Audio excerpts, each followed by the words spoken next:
بسم اللہ الرحمن الرحیم، السلام علیکم دوستو۔ اگر گھر میں بہن بھائی آپس میں لڑتے رہتے ہوں، دو بہنیں ہوں وہ آپس میں لڑتے رہتے ہوں، دو بھائی ہوں وہ آپس میں لڑتے رہتے ہوں، اور اس گھر کے اندر اتفاق اتحاد نہ ہو، اس کے اندر لڑائی جھگڑا ہو، ناچاکی ہو، نا اتفاقی ہو، اور گھر کا ماحول خراب ہو، تو اس کے لیے آج کا یہ عمل بہت زیادہ مفید ہے۔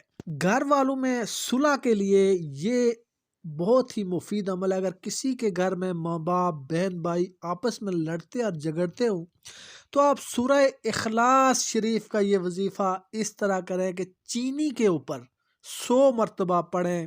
چینی کو آپ لے لیں، کسی برتن میں لے لیں، اور 100 مرتبہ سورہ اخلاص کو اس چینی کے اوپر پڑھ کر دم کریں، اور تمام افراد کو وہ چینی کھانے کے لیے دیں۔ وہ چینی جس پر 100 مرتبہ سورہ اخلاص پڑھے، وہ چینی تمام افراد کو، گھر کے افراد کو وہ دیں، اور اللہ کے حکم سے ان میں ایسا سکون پیدا ہوگا، ان میں ایسا اتفاق اور اتحاد پیدا ہوگا کہ دیکھنے والا حیران رہ جائے گا۔